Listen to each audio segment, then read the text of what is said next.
अस्सलाम वालेकुम, आप देख रहे हैं इनसाइड पाकिस्तान। मैं हूँ मोहम्मद ज़फ़ीर। पाकिस्तान में माशी नमो के लिए डॉलर बहुत ज़रूरी है। डॉलर ख़त्म तो माशी नमो ख़त्म हो जाएगी। वाकई वज़ीर ख़जाना औरंगज़ेब साहब का आज तकरीब से ख़िताब वो दावा कर रहे हैं कि IMF प्रोग्राम बहुत ज़रूरी है। इससे पहले प्राइम मिनिस्टर भी इस हवाले से बात कर चुके हैं और इस प्रोग्राम में जाना बहुत ज़रूरी है। साथ ही साथ प्रोग्राम तो मिल जाएगा, उसके बाद शराइत बहुत सख्त हैं। उन शराइत का बराह रास्त असर होगा आवाम पे, महंगाई बढ़ेगी। लेकिन प्रोडक्शन में कैसे इजाफा हो सकता है और पाकिस्तान आवाम को रिलीफ कैसे देगा, ये बहुत ज़रूरी है। ख़ुद हुकूमत ये समझती है कि 1.5 से 2 साल लगेंगे चीज़ों को बेहतरी की तरफ आने में। सनती पैदावार में हम कैसे इजाफा कर सकते हैं, ज़रूरी तौर पे हम कैसे तरक्की कर सकते हैं, IT और टूरिज़म डिपार्टमेंट्स के अंदर डेवलपमेंट कैसे होंगी ताकि रेवेन्यू जनरेट हो सके। और रेवेन्यू लीकेज एक बहुत बड़ा इशू है, इसके ऊपर भी हुकूमत गौर कर रही है। तरजीहात क्या होनी चाहिए हुकूमत पाकिस्तान की और तरजीहात हैं क्या। प्रोग्राम में इन तमाम इश्यूज़ पे बात करेंगे। ख़ास तौर पे कॉर्पोरेट गवर्नेंस और मालियाती डिसिप्लिन के ऊपर फोकस कर रहा है IMF, और ये क्यों कर ज़रूरी है आगे चलकर पाकिस्तान के लिए। और इस तरह के जो डिपार्टमेंट्स हैं उसके ऊपर IMF बार बार क्यों ज़ोर दे रहा है। और साथ ही साथ IMF की तरफ से एक जो सबसे अहम पॉइंट है वो ये है कि जो सरकारी इदारे हैं उनको प्राइवेट करने की बातें की जा रही हैं। जितनी भी आलमी बैंक ने इसके ऊपर ज़ोर भी दिया है कि मल्कियत जो सरकारी मल्कियती इदारे हैं उनको तकसीम करने की तजवीज़ ज़ेर गौर है। PIA आपके सामने ही है, इससे पहले स्टील मिल के वाले से भी बात हो चुकी है। तो ये सारी चीज़ें क्या पाकिस्तान को फौरी तौर पे इस चीज़ से कोई फ़ायदा होगा, या अमूमन हमने देखा दुनिया भर में ये होता है कि जो आपके इस तरह के बड़े इदारे होते हैं जो बेसिकली आपके मुल्क की पहचान होते हैं, तो वो जुड़े होते हैं रियासत के साथ, हुकूमत के साथ एक सिम्बॉलिकली। लेकिन यहाँ पे ये सारी चीज़ें इनको प्राइवेट क्यों किया जा रहा है, और क्या प्राइवेट करने से IMF या फिर फौरी जो कर्जे हैं उनमें भी कोई असर पड़ेगा, या एक प्रैक्टिस ही होगी। दूसरा जो इम्पॉर्टेंट है कि महंगाई और बेरोज़गारी, इसका ख़ात्मा कैसे मुमकिन होगा, लोगों को जॉब्स कैसे मिलेंगी। और ये 1.5 से 2 साल बहुत बड़ा लंबा अरसा है। अभी नया मालियाती साल आने वाला है, उसके लिए हुकूमत उससे पहले IMF में जाएगी, अदरवाइज़ तो बजट पेश करना मुश्किल हो जाएगा। इन तमाम इश्यूज़ पे बात करेंगे। स्टूडियो में हमें ज्वाइन किया है जनाब मोहम्मद यासिर साहब ने, सीनियर तज्ज़ियाकार हैं, सीनियर एंकर पर्सन हैं, अदाद और शुमार को बहुत बेहतर जानते हैं, समझते हैं। यासिर खुशामदी कहते हैं आपको शो में। थैंक यू ज़फ़ीर, थैंक्स फॉर कुछ ही हैविंग देर में हमें डॉक्टर शाहिद हसन सिद्दीकी साहब भी ज्वाइन करेंगे, उनका पॉइंट ऑफ व्यू भी शामिल करेंगे। यासिर, किस तरह देखते हैं आज जब हम बात करते हैं IMF की, बहुत इंपॉर्टेंट है। ख़ुद वफाकी वज़ीर ख़जाना ये बात कह रहे हैं, प्राइम मिनिस्टर ये कह चुके हैं। और इससे पहले अगर हम बात करें खुसूसी सरमायाकारी सहूलत काउंसिल की, तो वो ऑलरेडी इसके ऊपर काम कर रही है। क्या समझते हैं आज कितना इम्पोर्टेंट है पाकिस्तान के लिए IMF, और ज़रा नया मालियाती बजट आपने पेश करना है, नया साल शुरू होगा, तो उससे पहले पहले आपको IMF प्रोग्राम में जाना बहुत ज़रूरी है। शराइत बड़ी सख्त हैं, अदाद व शुमार को बेहतर जानते हैं आप। क्या कोई इमीडिएट रिलीफ पाकिस्तान को मिलेगा, या जस्ट एक नंबर्स गेम ही है, बजट पेश हो जाएगा, उसके बाद यही चीज़ें हैं, महंगाई इसी तरह बढ़ती जाएगी? बिल्कुल ज़फ़ीर, ये आपने बिल्कुल दुरुस्त कहा कि ये जो प्लान है ये एक शॉर्ट टर्म प्लान होता है। IMF के प्लान के ज़रिए आप लॉन्ग टर्म सस्टेनेबिलिटी नहीं ला सकते इकॉनमी के अंदर। सबसे पहले इसको समझने की ज़रूरत है। यहाँ पर जितने भी पॉलिसीज़ बनाई जाती हैं एडॉक बेसिस के ऊपर बनाई जाती हैं, और पॉलिसी मेकर को भी ये नहीं पता होता कि वो कितने दिन अपनी पोजीशन के ऊपर जो है वो अपनी जगह बरकरार रख सकेगा। अब सबसे पहले समझने की ज़रूरत ये है कि जब इस तरह के एक्स्ट्राऑर्डिनरी सर्कमस्टांसेस हों तो आप क्या कर सकते हैं। सबसे पहले करने की ये ज़रूरत है कि जो गाइडलाइन आपको दी गई है IMF की जानिब से कि आप अपनी लाइबिलिटीज़ को कम करें, और उसके साथ साथ आप अपना टैक्स रेवेन्यू बढ़ाएं और अपना एक्सपेंडिचर को कम करना शुरू करें। अब आप इसको एलैबोरेट करके देखें कि बहुत सारी, जैसा भी आपने एक लफ्ज़ यूज़ किया, लीकेजेस, ये जो टैक्सेशन होती है ना, ये लीकेजेस ही कंसिडर की जाती हैं। जब आपकी इकोनॉमी में लीकेजेस होती हैं तो आप उसको फिल करने के लिए टैक्सेस मज़ीद लगाते चले जाते हैं। टैक्सेस का एक सिस्टम आपको वज़ा करने की ज़रूरत होती है, जो कि मेरे ख्याल है अब बताने की ज़रूरत नहीं है, लोगों को बखूबी इसका इल्म है कि टैक्स कलेक्शन का जो मेन जो ज़रिया है वो क्या है, इनडायरेक्ट टैक्स। और जहाँ पे इनडायरेक्ट टैक्सेस होंगे वहाँ पे फिर आपको डायरेक्टली हाइपर इन्फ्लेशन का सामना करना पड़ेगा, यानी कि महंगाई में बहुत तेज़ी से इजाफा होना इजाफा शुरू होगा हो जो कि जाएगा, हो रहा है तेजी जो कि से। हो रहा है। सबसे पहले आप ये समझिए कि आप दो सेगमेंट बना लीजिए, एक में एक अर्बन इकोनॉमी है और एक रूरल इकोनॉमी है। आपने रूरल इकोनॉमी के लिए क्या कुछ किया है हमें नहीं पता। ज़राअत को बढ़ाने के लिए, उसमें आप वहाँ पे सब्सिडी देने के लिए, वहाँ पे अपनी पर एकड़ यील्ड को बढ़ाने के लिए, वहाँ पे आपने इरिगेशन के सिस्टम को मैनेज करने के लिए, वहाँ पे आपने किसान की पोटेंशियल को, उसके टेक्निकल स्किल्स को बढ़ाने के लिए क्या किया है हमें कुछ नहीं पता। पिछले अदवार में भी जितनी हुकूमतें आती रहीं, वज़ीर ख़जाना आते रहे, वो सरसरी बातें तो होती रहीं, लेकिन आप देखें हमारी जितनी भी क्रॉप्स थी वो कम होती चली गई। हम अपने कॉटन के टारगेट्स को मिस करते चले गए, हमारी यील्ड कम होती चली गई। वीट के अंदर हम नेट एक्सपोर्टर हुआ करते थे, हम इंपोर्टर्स बन गए। शुगर के अंदर हम एक्सपोर्टर हुआ करते थे, हम इंपोर्टर बनते चले गए। तो ये हो क्या रहा है? इसका मतलब ये है कि आपके पास कोई पॉलिसी नहीं थी। जब आप डे टू डे बेसिस के ऊपर पॉलिसीज़ बनाएंगे तो उसका नतीजा ये निकलता है कि जैसे आपकी इकॉनमी इस वक्त है, महज $3 बिलियन पाकिस्तान जैसे मुल्क के लिए, जो कि एक 26 करोड़ के करीब जो नफूस यहाँ पर आबाद हैं, उनकी इतनी बड़े मुल्क के लिए, इतनी बड़ी इकॉनमी के लिए महज $3 बिलियन के लिए क्या कुछ करना पड़ता है वो आपके सामने है। उसकी वजह यह है कि अभी तक आपको ये नहीं समझ में आया कि आप अपना करंट एक्सपेंडिचर है इसको कैसे कम कर सकते हैं, आप अपनी लायबिलिटीज़ को कैसे कम कर सकते हैं, और फिर ये जो आप बात करते हैं कि हम अपनी इसमें exports यासिर को एक कैसे चीज़ boost बड़ी करें। इंपॉर्टेंट है, मैं एक्सपोर्ट्स के ऊपर तो जी आऊँगा, जी जी। लेकिन उससे पहले जो आपने कहा लाइबिलिटीज़ कम की जाएँ, बहुत अच्छी बात है। लाइबिलिटीज़ ब्यूरोक्रेसी में और हुकूमत में कम तो हर नहीं होती। बिल्कुल हाँ, सही। मेरी आपकी तो शायद हो सकती हैं जी और की भी जी। जा रही हैं प्राइवेट सेक्टर की हद तक है, लेकिन पेट्रोल आपको फ्री में मिल रहा है, गाड़ियाँ आपकी फ्री हैं, बिजली आपकी फ्री है, और उनके अगर आप वाजबात देखें तो लाखों करोड़ों रुपए में है। लेकिन इशू ये है कि आप अपनी प्रोडक्शन क्यों नहीं बढ़ा रहे और इसके ऊपर जोर क्यों नहीं दे रहे। बहुत सारे डिपार्टमेंट्स ऐसे हैं जो हम आगे चल के इसके ऊपर मैं बात भी उस करेंगे, तरफ आता हूँ जी। जहाँ जहाँ पे आपको इन्वेस्टर्स की ज़रूरत नहीं है।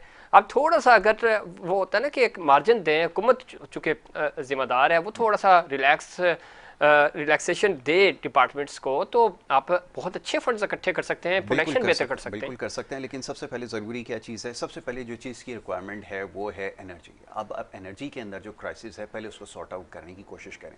उसमें ये लाइन लॉसेस का मसला है, दीगर मसाइल हैं, फिर आपकी कॉस्ट इतनी ज़्यादा बढ़ गई है कि प्रोडक्शन इस स्टेज के ऊपर आप नहीं बढ़ा सकते। ठीक। वहाँ पर आपने क्या काम किया वो भी हमारे सामने, कि जो कुछ ये पॉलिसीज़ बनाते रहे हैं, ये कॉस्ट इतनी बढ़ गई है, लॉसेस का इतना ज़्यादा बर्डन आपके ऊपर हो गया है, आपका सर्कुलर डेट आपके इस वक्त ऑल टाइम हाई के ऊपर खड़ा है, आपने ट्रिलियंस ऑफ ट्रिलियन रुपीज़ जो हैं इसकी मद में अभी पे करना है। आप सोचें तो सही, आप कर क्या रहे हैं? ये प्रोडक्शन वगैरह की जो बातें इस वक्त महज इसके ऊपर बात करना सिर्फ महज वक्त का ज़िया है। आप ये समझ लीजिए कि इस वक्त जो सबसे बड़ा चैलेंज है जिसकी निशानदेही आपने की कि हमारा जो एक्सपेंडिचर है उसको कैसे कम किया जाए, और वाक़तन ये वक्त आ चुका है कि अगर आप अपनी डायरेक्शन को दुरुस्त करना चाहते हैं तो ये जो एक्सपेंडिचर जिसकी अभी आपने निशानदेही की कि जिसके आपके अल्ले तल्ले हैं, ब्यूरोक्रेसी के पास आप देख लें कि आपको फ्री की बिजली दे रहे हैं, गाड़ियाँ दे रहे हैं करोड़ों रुपए की, और इसके अलावा दीगर मराहत आप उनको दे रहे हैं। अगर आपने इधर कट नहीं लगाया तो फिर यही होगा कि इस प्लान के बाद एक और प्लान के आप देखिए, आम शहरी के ऊपर टैक्स तो बढ़ते जा रहे हैं, लेकिन वहाँ कट जो कि लगना चाहिए नहीं लग रहा है। मज़ीद बात करते हैं, हमें ज्वाइन किया है जनाब डॉक्टर शाहिद हसन सिद्दीकी साहब ने। हमारे माशियात हैं और अदाद शुमार को बहुत बेहतर तरीके से समझते हैं। बहुत शुक्रिया डॉक्टर शाहिद हसन सिद्दीकी साहब प्रोग्राम में वक्त देने के लिए। जनाब फरमाइए। डॉक्टर साहब सुन पा रहे हैं आप मुझे? जी अल्हम्दुलिल्लाह बिल्कुल क्लियर है। डॉक्टर साहब आप सुन पा रहे हैं मुझे?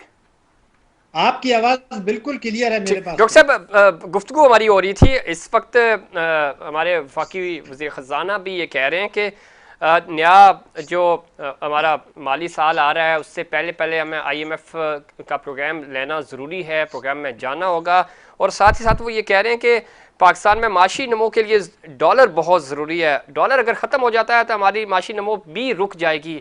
किस तरह देखते हैं इस पूरी स्टेटमेंट को भी, और जो ख़ास तौर पे इस वक्त माली तौर पे, माशी तौर पे जो हमारी सूरत हाल है? बहुत शुक्रिया। देखिए बात बिल्कुल सही है कि हम IMF के पास जा रहे हैं। ये IMF के पास हमारा 24वां प्रोग्राम होगा जी। 23 हम ले चुके। क्या अब ये हुकूमत कौम को ये यकीन दिला सकती है और अपना ब्लूप्रिंट बता सकती है कि अगर ये 3 साल का कर्जों का प्रोग्राम है तो क्या ये आखिरी प्रोग्राम होगा या इसके बाद फिर 25वें पे जाएंगे? नंबर 1 तो सवाल ये है। ज़्यादा इम्कान यही है कि फिर जाएंगे फिर 25वें प्रोग्राम पर। दूसरा ये था कि ये जो इस प्रोग्राम से तवक्कुआत हमें दिला रहे हैं, तो पहला सवाल हमारा ये होगा कि जो 23 प्रोग्राम हुए, अगर ये कामयाब होते तो फिर एक के बाद दूसरा तीसरा की ज़रूरत ही नहीं पड़ती। तो अगर 23 प्रोग्राम जिस तरह से गुजरे हैं तो ऐसे ही 24वां भी गुजर जाएगा, तो उसमें आपने का क्या कमाल हुआ? दूसरा सवाल ये है। तीसरा ये कि पहले मईशत इतनी तबाह नहीं थी जितनी आज है, और पहले ये था कि अमेरिका का बहुत सारे हमारे साथ रवैया हमदर्दाना था, ख़ासतौर से 2017 से। ठीक। अब ऐसा लग रहा है कि आने वाले बरसों में वो अमेरिका का रवैया ज़्यादा सख्त हो जाएगा। उसकी वजह कि फ़िलहाल तो उनको ज़रूरत है अफ़गानिस्तान में, और शायद मिडल ईस्ट में भी ज़रूरत पड़ जाए, ईरान के मुकाबले में भी ज़रूरत पड़ जाए, लेकिन आइंदा ये चीज़ बरकरार नहीं रहेगी। तो अगर उस वक्त अमेरिका का रवैया इतना हमदर्दाना नहीं हुआ और IMF भी ने भी सख्ती की, तो हमारा क्या होगा? ये वो बुनियादी सवाल हैं। और एक और सवाल ये है कि अगर हमारे जो ये 22 और 23 के साल गुजरे हैं, इसमें हमारी जो ग्रोथ रेट जो है औसत, वो है 0.75%, यानी 1% से भी कम, ठीक। जो पाकिस्तान की तारीख की सबसे ज़्यादा है, सुस्त तरीन है। ये भी हमें पता है कि हमारी जो महंगाई हुकूमत के मुताबिक इस वक्त जो है 9 महीने की औसत है 27%, हम खत्े के मुल्कों के मुकाबले में 6% है। तो अगर महंगाई हमारी महंगाई जो है वो 26%, 27% है, ग्रोथ रेट 1% से कम है, और आने वाले बरसों में आलमी बैंक ये कहता है कि हमारा 3% से कम रहेगा ग्रोथ रेट, और हमें ये भी पता है कि अगर 6% से कम हो तो गुर्बत और महंगाई बढ़ती है, तो फिर कौम को क्या मैसेज क्या आप दे रहे हैं? फिर आपने क्या कमाल किया है? ये बड़े संजीदा सवालात हैं जिसके जवाबात मेरे ख्याल से हुकूमत को देने चाहिए। अगर वो नहीं देते तो हमारा जो है कौंसिल जो है हमारी स्पेशल इन्वेस्टमेंट फैसिलिटेटर कौंसिल, उनको इस सवालों के जवाब देने होंगे कि वो सवाल पूछें, जो हमारे फौजी भी हैं वहाँ पर, कि वो हुकूमत से कहें कि आप ये बताइए तो सही कि ये 24वें के बाद 25वां क्यों नहीं होगा? आपने इसमें कौन सा कमाल कर ठीक। रहे हैं? वही आप कह रहे हैं जी कर्जे लेंगे, IMF से लेंगे, असासे बेच देंगे, तरक्याती अखराजात में कटौती कर देंगे, बिजली के दर बढ़ा देंगे। वही हुआ जो पहले होता रहा था, तो फिर हुआ क्या? ठीक। इस ये ये सवाल डॉक्टर शाहिद हसन साहब, आपने बड़ा अहम नुकता उठाया। मसला ये है कि आप कह रहे हैं कि पॉलिसी वाजे होनी चाहिए। 24 प्रोग्राम यानी 23 प्रोग्राम इससे पहले हो चुके हैं हमारे, फ़र्क नहीं आ सका, और 24वां प्रोग्राम ऐसा क्या होगा कि उसमें फ़र्क आएगा और हमें 25वें प्रोग्राम की तरफ नहीं जाना होगा, हम अपने पाँव पे खड़े हो जाएं। इसी में बुनियादी सवाल ये है कि अभी तक जब हम आपसे गुफ्तगू कर रहे हैं, मैं भी, आप चूँकि बहुत सीनियर हैं, आपके पास कोई ऐसी पॉलिसी हो, हमें तो ये पॉलिसी नहीं मिली हुकूमत की तरफ से। दो ही होती हैं, या आपकी या ब्लैक या वाइट, कोई अपनी पॉलिसी रखते हैं, पता चल जाता है। ग्रे एरिया कुछ नहीं होता। अभी तक जो चीज़ें हमें नज़र आ रही हैं वो ग्रे एरिया में नज़र आ रही हैं, जो कि बड़ी डेंजरस होती हैं। आप भी समझते हैं कि ग्रे एरिया क्यों छोड़ा गया है इतना ज़्यादा आपकी माशी पॉलिसी के अंदर? तो क्या वजह है? चाहे खुसूसी सरमायाकारी सहूलत कौंसल भी हो, वो उसके ज़रिए पैसे ज़रूर आ रहे हैं, हमारे दोस्त मालिक और जो हमसाया ममालिक हैं उनके साथ बातचीत ज़रूर हो रही है, फ़ायदा भी हो रहा है, लेकिन पॉलिसी हमें वाजे नहीं है। उस पॉलिसी एक बुनियादी तौर पे हमारे पास से यूनिफॉर्म पॉलिसी होनी चाहिए, वो वाजे नहीं है, वो अभी तक ग्रे एरिया में है। इसकी क्या वजह है? मेरे ख्याल से पॉलिसी वाज़ेह हो चुकी है, और वो यही है कि जो माजी में होता रहा था वही होना है। कोई बड़ी तब्दीली होने का तो सवाल उससे नहीं फ़र्क तो है। नहीं आएगा ना सर? वो अगर पॉलिसी है तो वो फिर 24 प्रोग्राम्स में भी यही होता रहा, पिछले 23 प्रोग्राम्स में भी। भाई तो मैंने तो आपकी खिदमत में अभी अर्ज किया कि ये 25वें में भी जाएंगे उसके बाद। मैंने तो अभी आपसे कहा ना, इसलिए कि ये एक अशराफिया की मईशत है। ठीक। इस वक्त भी जो हुकूमत है, जो माजी में भी थी, उनका सोच ये थी कि ताकतवर तबकों को बरात दें, टैक्स चोरी में सहूलियात दें, शाहाना अखराजात होते रहें, और कर्जे लेके और असासे बेच के गुजारा करें, अपना वक्त गुजार लें, तो और आवाम के ऊपर जो है बोझ डालते चले जाएं। वही पॉलिसी बिल्कुल वाज़ेह है। अब आपने कहा कि जी वो SIFC के बाद कुछ नताइज सामने आए हैं, तो हुकूमत ज़रूर ये कह रही है। आदाद शुमार मिनिस्ट्री ऑफ फाइनेंस के हैं, जी। उसकी रोशनी में आपको बता रहा हूँ कि जब से SIFC बनी है, हमारा फॉरेन डायरेक्ट इन्वेस्टमेंट की फिगर गिर गई है। ये स्टेट बैंक की फिगर से, मेरी अपनी नहीं है। जुलाई से मार्च 2024 तक 9 महीने में जो FDI आया है, पिछले साल की इसी मुद्दत से कम है, नंबर एक। ठीक। दूसरा ये था कि हमें ये बताया गया था कि जी डॉलर की स्मगलिंग रोकेंगे तो हमारी रेमिटेंसेस बढ़ जाएंगी। अब जो आदाद शुमार स्टेट बैंक ने रिलीज किए, हमारी रेमिटेंसेस भी SIFC बनने के बाद से गिर गई हैं। ठीक। और अभी आप पिछले हफ्ते अखबारात में पढ़ा होगा कि जी ईरान से बदस्तूर तेल की स्मगलिंग हो रही है, खुलेआम बिक रहा है, तो वो तो ट्रकों पे आ रहा है। तो वो बॉर्डर कैसे क्रॉस करता है, ये तो सवाल पैदा होता डॉक्टर साहब ये बड़ी दिलचस्प सूरत है, चाहे ईरान हो या अफगानिस्तान। यानी डॉलर अफगानिस्तान जा रहा था जो हमें बताया जाता था, तो अफगानिस्तान तो स्टेबल हो गया और हो रहा है, मुसलसल बेहतरी की तरफ जा रहा है, हमारा ग्राफ ही नीचे जा रहा है, जिस तरह आप कोड भी कर रहे थे हुकूमती अदाद-ओ-शुमार।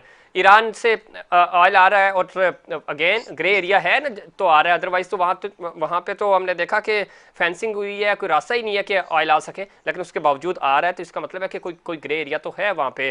डॉक्टर साहब लाइन पे है। रहिएगा। इधर कराची स्टूडियो में हमारे साथ मोहम्मद यासिर, हमारे को होस्ट साथी एंकर पर्सन और हमारे माशियात मौजूद हैं, वो भी कुछ आपसे सवाल पूछना चाह रहे हैं। बिल्कुल डॉक्टर साहब, सलाम अर्ज करूंगा। और डॉक्टर साहब, ये कैसे मुमकिन होगा कि जब एक पॉलिसी मेकर या वज़ीर ख़जाना जिसको अपनी नौकरी का नहीं पता, क्योंकि यहाँ तो सूरत हाल ये है कि रोज़ाना की बुनियाद पर मामला चलाए जाते हैं ना, डे टू डे बेसिस के ऊपर हम अपने मामलात को देखते हैं, जब तक एक पॉलिसी मजबूत हुकूमत नहीं होगी, जब उसके पास एक मजबूत मौशी टीम नहीं होगी, ये कैसे और क्यों कर मुमकिन है कि वो इन मामलात को हल कर सके?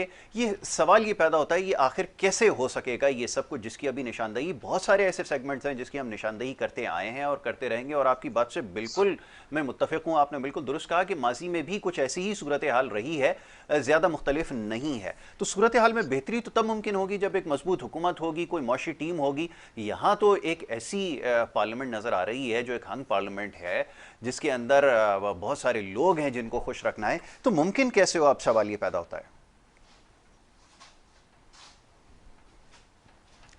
डॉक्टर साहब आवाज देखिए, पहली बात तो ये है कि जी आवाज आपके मेरी जी आ जी रही है जी जी, बेहतर? बिल्कुल आ रही है, बिल्कुल आ रही है डॉक्टर साहब। अच्छा, मैं आपसे ये अर्ज कर रहा था कि मुशर्रफ के जो 8-9 साल गुजरे थे, जी जी तो बड़ी मुस्तहकम हुकूमत थी। जी जी तो क्या जब मुशर्रफ की हुकूमत खत्म हुई, उसके फौरन बाद हम भागे नहीं IMF के पास कि जी हमारी मईशत तो तबाह और बर्बाद है? बिल्कुल ये वो वक्त था जबकि हुकूमत मजबूत थी, जी फौज की उनको मुकम्मल सपोर्ट थी, चूंकि फौजी हुकूमत थी। जी लेकिन हम उस वक्त भी हमारी मईशत तबाह और बर्बाद थी।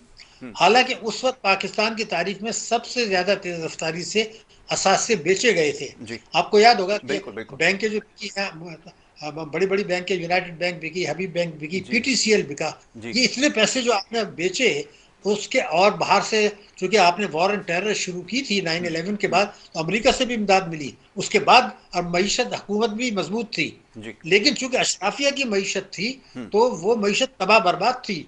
अब अगर इससे बहुत ज्यादा फर्क नहीं पड़ेगा, इसलिए कि आज भी वही अशराफिया की मईशत है। जी ये कमजोर है, लेकिन अगर मजबूत भी हो जाए, तो जब तक माशी पॉलिसी ये नहीं होगी कि ताकतवर तबकों को नवाजना, टैक्स चोरी होने देना, जी शाहाना अखराजात देना, स्मगलिंग होने देना। अभी जो मैं इशारा कर रहा था, जी अखबारात में आपने, आपके भी इल्म में है, आपके चैनल यकीनन पे भी आया होगा, जब ट्रकों से ये आ रहा है, ये कोई डॉलर तो नहीं है चुप के आ गए, ये बिल्कुल ट्रकों सही से आ रहा है, तो ये बॉर्डर कैसे क्रॉस हो रहा है? और बॉर्डर क्रॉस होने के बाद 500-1000 जगह पर ये सेल जो हो रही है, तो अगर ये मिली भगत नहीं है तो ये सेल कैसे हो रही है ना? बिल्कुल इसका मतलब ये है कि ये लिप सर्विस ज्यादा है, अशराफिया को कमजोर करने की पॉलिसी नहीं है। कोशिश यही है कि असासे बेच दें, PTCL तो बेच दिया था, PIA बेच दें, IMF से कर्जे ले लें, अभी सऊदी अरब गए, वहां से कुछ पैसे मांगने की कोशिश करेंगे, जी वक्त गुजारेंगे, ताकतवर तबकों को मराद देंगे, कर्जे लेंगे, चीन से कर्जे ले लेंगे, रोल ओवर करा लेंगे, आलमी बैंक से कर लेंगे। मैं एक बात सोचता हूँ जी कि बहुत पहले, अभी जब फ्लड्स आए थे, जी तो $9.7 अरब की दुनिया ने हमें कहा था हम आपको पैकेज देंगे ताकि आप इन्वेस्टमेंट करें, रिहेबिलिटेशन करें। जी उसको बाद में बात खत्म हो गई, अब तो उसकी बात ही नहीं हो रही। तो वक्तन फवक्तन ये बातें होती है, लेकिन मकसद सिर्फ ये है अपने ज़माने में कर्जे लेके वक्त गुजारा कर लें, असासे लेके कर लें, मईशत को बेहतर बनाना, तालीम की सहूलियत देना, ये एजेंडे में शामिल ही नहीं है। तो डॉक्टर साहब जो बार बार आप इशारा भी कर रहे हैं, हमने देखा और इसमें कोई दो राय नहीं है, माफियाज हैं, कुछ लोग हैं जो या तो उनके फ्रंटमैन इस वक्त कैबिनेट में बैठे हुए हैं, अगर नहीं भी बैठे हुए तो जो लोग हैं वो उनके मफाद के लिए ही काम कर रहे हैं। तो कब तक हम इन लोगों के, इन हुकूमतें, और हुकूमत को भी छोड़े, रियासत तो ब्लैकमेल नहीं होती इस तरह के लोगों के हाथों, तो क्यों हम कंप्रोमाइज हो रहे हैं? पता भी है कि कौन कौन से ऐसे बड़े ग्रुप्स हैं जो इस तरह की दो नंबरियाँ कर रहे हैं, जो खुद एक रियासत के लिए ख़तरा बनते जा रहे हैं। तो एक्शन क्यों नहीं लिया जाता आपके ख्याल में? इकॉनमी तो ठीक हो सकती है, इकॉनमी अपने पाँव पे खड़ी हो सकती है, इतने भी कोई क्या गुजरा हमारा जो थिंक टैंक है वो नहीं है, पढ़े लिखे अच्छे लोग आप जैसे लोग यहाँ पे मौजूद हैं, क्यों उनकी मौजूदगी का फ़ायदा नहीं उठाया जाता और इकॉनमी को बेहतर नहीं किया जा रहा? देखिए, आप बड़े आम नुक्ता उठा रहे हैं। मैं सिर्फ बिल्कुल वाज़ेह तौर पर एक बात बता रहा हूँ। एक पाकिस्तान की अशराफिया है जिसमें आपने माफिया का नाम लिया, जी। बिल्कुल माफिया है। एक बाहर की अशराफिया जिसमें अमेरिका और आईएमएफ वगैरह भी शामिल है। जी। इन दोनों के अंदर एक गठजोड़ है। अमेरिका ये चाहता है कि हम आईएमएफ के प्रोग्राम में रहें। पाकिस्तान की हुकूमतें बशमूल मौजूदा हुकूमत और निगरां हुकूमत, इनकी कोशिश ये थी कि हम आईएमएफ के प्रोग्राम में रहें ताकि अमेरिका की खुशनुदी हो और वहाँ से जो है हुकूमत को सपोर्ट मिले और कर्जे मिले। तो और आईएमएफ की शराइत की आड़ में आवाम के ऊपर टैक्स लगाएं, बिजली के नर्ख बढ़ाएं, गैस के नर्ख बढ़ाएं, हालांकि वो आईएमएफ की शराइत नहीं होती। जी, अब ये यकीनन गठजोड़ ऐसा ही जो है अशराफिया का, मुल्की और बैरूनी, ये हमारे यहाँ रहा है। अब सवाल ये पैदा होता है कि अगर ये अशराफिया है जिसमें पार्लियामेंट भी शामिल है, सियासतदान भी शामिल है, इदारे भी शामिल हैं, बिजनेस कम्युनिटी भी शामिल है, शरई अदालतें भी शामिल हैं, आला अदलिया भी शामिल है, तो जब सब मिल के ये काम कर रहे हैं और मीडिया में अगर आपको मैं एक बात करूं कि 90% जो टाइम है वो सियासत की बातों पर हो रहा है कि फला सियासतदान ने क्या कहा, कल बेल हो रही कि नहीं हो रही, परसों क्या होगा। और अगर आपने 90% आवाम को वही दिखाना है तो आवाम की दिलचस्पी भी वहीं चली गई। गुर्बत ख़त्म करना, बेरोज़गारी ख़त्म करना, तालीम लोगों को देना, देना, इलाज मुआवजा कराना, ये तो एजेंडे में है ही नहीं। ठीक। मीडिया की भी नहीं है, आवाम की भी नहीं है, क्योंकि वो भी जिंदाबाद के नारे लगाते हैं। कभी ये नहीं कहते कि जी आइन में तो ये भी लिखा है कि हर बच्चा जो है 6 साल से 16 साल तक स्कूल जाएगा। यह 25 अलिफ ये आइन है। तो फिर सुप्रीम कोर्ट जब एक्शन लेता है कि जी 90 दिन में इलेक्शन हो, जरूर ले। ये भी तो कभी ले कि भाई ये जो आप बजट बना रहे हैं, ये तो 25 अलिफ में तो ये था कि ये हर बच्चा स्कूल जाना चाहिए। तीनों पार्टियों के एजेंडे में था कि 2015 और 2018 तक हर बच्चा स्कूल जाएगा। आज ये नजर आ रहा है, मैं बता रहा हूं कि 2080 तक भी नहीं जाएगा हर बच्चा स्कूल। 2080 तक भी लोगों को इलाज मुआवजा नहीं होगा। तो जब ये एजेंडे में है ही नहीं, सिर्फ ये है कर्जे लें या सांसें बेचें, तालीम का बजट कम करें, सेहत का बजट कम करें, शान अखराजात करें, ट्रैवलिंग करें, लोगों को नवाजें, कर्जे माफ कराएं, ठीक। टैक्स चोरी होने दें। तो इस चीज़ से तो बिल्कुल ठीक है। आप अगर 2080 तक भी पहुंचा दें इसको तो ये मामला हल नहीं होगा।